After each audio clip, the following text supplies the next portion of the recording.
Every time I come back outside, they like, where have you been? In the secret place of the Most High, now don't ask me again. Had to fix internal things within, now I'm rapping again. This ain't just about doing me, this is actually for him. What's up, everybody? Welcome back to my channel. I am KeyLovesGod, and in today's video, I'm going to be talking about the legendary DMX. In a world where the music industry is shrouded in secrecy and speculation, one iconic artist dared to shine a light on the truth. Let's go! Get your hands up! Get your hands up! Get your hands up! Get your hands up! Get your hands up! Get your hands up! Get your hands up! Woo! Y'all gon' make me lose my mind up in here. Y'all gon' make me go all out up in here. Oh! Oh! Oh! Oh!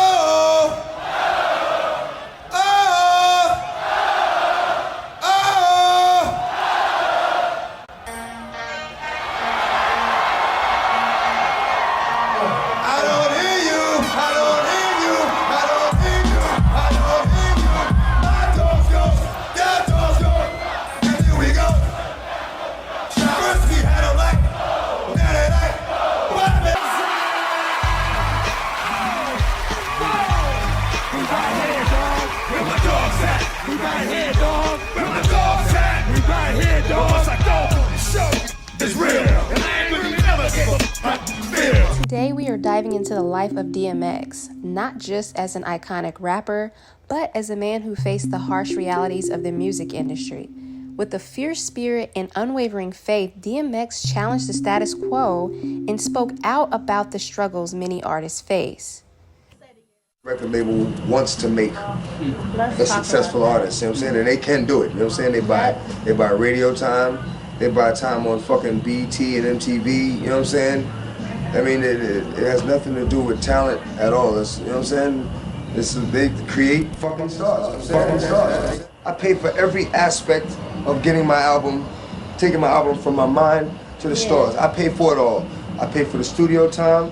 I pay for the living expenses, you know what I'm saying? I pay for the packaging, you know what I'm saying? The pressing of the records, the promotion. I pay for all that shit. And they own the masters. So it's like, you know what I'm saying? I'm paying for it, but they own it. The music industry can be a brutal place. DMX has been vocal about the exploitation artists often face. He highlighted how many are taken advantage of by record labels, leaving them with little to show for their hard work. What I'm gonna speak on is the thing that's on my mind the most. You know what I'm saying? The thing that we all gotta deal with every day, but don't really know. The industry. The industry. Man, it's not the same. Doesn't have to do with talent, it's about playing the game. The industry. Real niggas is dying to get in. The industry, just to find they don't fit in. The industry ain't what it used to be. The industry's trying to control the way you MC. They want you to dress like this and talk like that. But I'm going dress like this and talk with the bat. The industry got your word meaning nothing. The industry, fuck what you heard because he's bluffing. The industry, money, bitches, hate, but I dare you to try to take a fucking thing off my plate. The industry like, wait, but in the streets we like, get 'em. 17 up in that thing, catch him sleeping and hit him. The industry, if you ain't got a strong mind, the industry will break you down, it's a matter of time. The industry, vultures with nothing to feast on. See me, I'm getting my beast on. The industry, stay in the dirt, play in the dirt, test the wrong one in the industry and you will get hurt. I'm not an industry artist, I'm an artist in the industry. So I do what the fuck I want because nobody can finish me.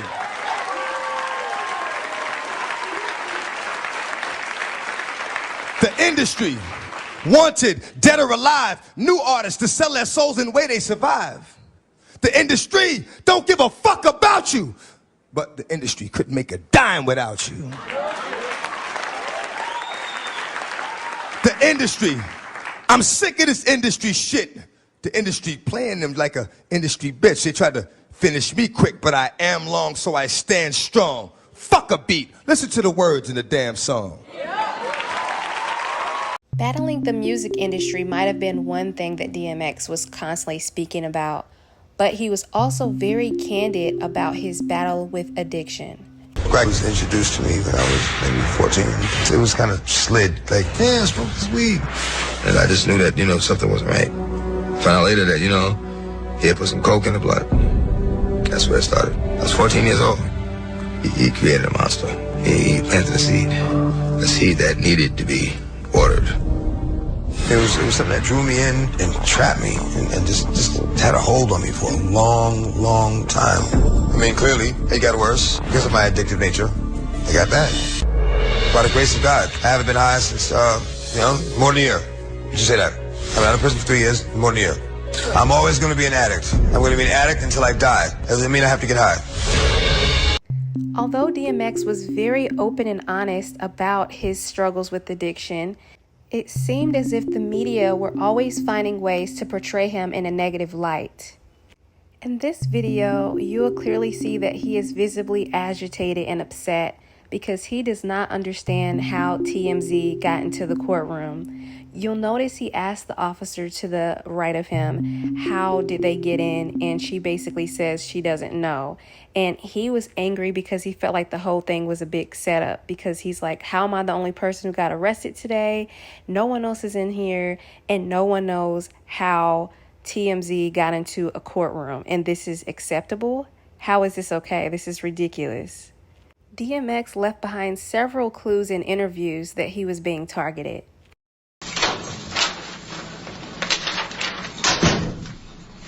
See the bad treatment going on. Only one in here. He's the only one who got arrested today. Sucks do it every time, man. Every time, man. Every time they do it to me. They gotta be quiet about it. They get my rights violated, but I gotta be quiet about it. Let's go. Let's go. Now, let's go. This is a fucking bitch, man. So what exactly are the issues within the music industry that DMX has so bravely spoken about? For starters, there's this pervasive exploitation that many artists face, contracts that seem to favor the label more than the artist, and the struggle to maintain a creative control can be absolutely suffocating. DMX was vocal about the mental health challenges that came with the fame too. Imagine the weight of constantly being in the spotlight, battling personal demons, and dealing with the pressure to produce hits. It's overwhelming, and DMX's own life was a testament to these struggles. He grappled with addiction, faced legal troubles, and often spoke about the loneliness that fame can bring. To my true calling on life, closer to actualizing my true calling on life, which is to be a pastor. So I'm like, I'm in my Bible every day. They got me on 23-hour lock-in. Why, I don't know. Is that for your own protection? That's what they say, but it's really just to be a pain in the ass. They just put me in general population a week ago. I didn't get in so much as a write-up. I haven't had one disciplinary report since I've been here, yet they moved me back. Even though DMX faced many trials and tribulations, he used those moments of adversity to grow in his relationship with Christ. DMX had this incredible ability to connect with people through his struggles. He shared how he leaned on his faith to pull him through the toughest times. It's that raw honesty that resonated with fans and made him a beloved figure. Despite the chaos, he never lost sight of the light at the end of the tunnel. That's a message we all need to hear. Every setback can be a setup for a comeback, and DMX was living proof of that.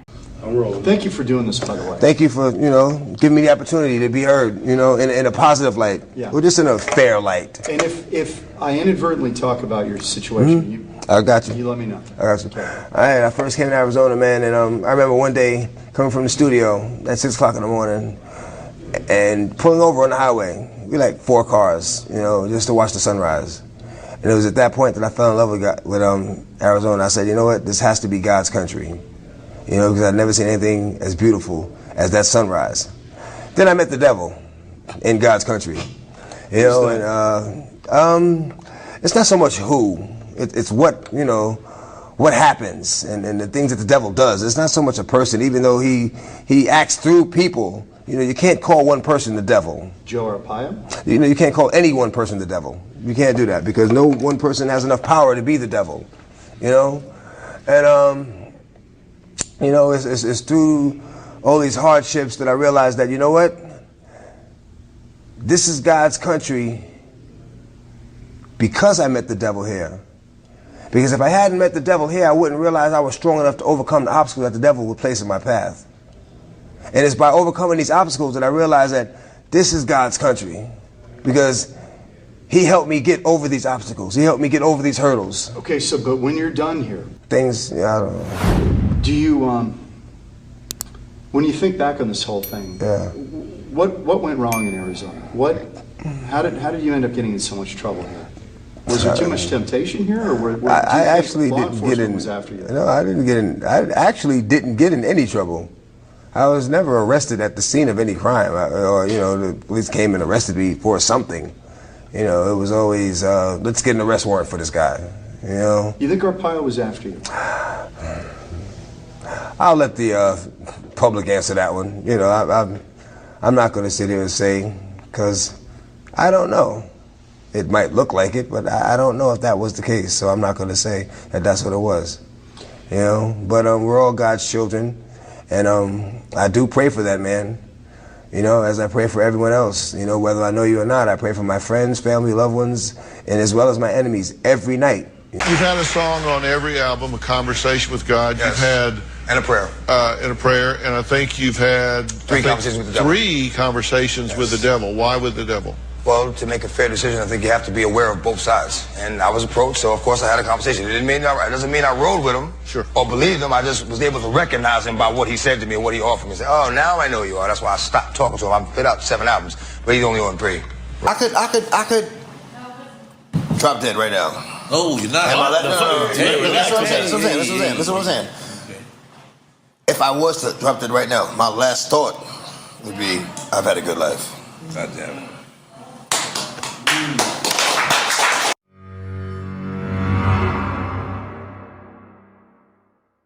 So, what can we take away from DMX's story? He shed light on the harsh realities of the music industry, the grip of addiction, and the power of faith. His journey was a roller coaster, but through it all, he kept pushing forward. DMX's message is clear. No matter how tough things get, things always get better. There's always hope, and faith can be your strongest ally. Now I want to hear from you. What are your thoughts on DMX's insights into the music industry? Drop a comment below and let's discuss. And don't forget to like, comment, and subscribe, and I'll see you guys next time. Native with money, chasing dollars but don't have the credit. Get some knowledge and learn how to get it.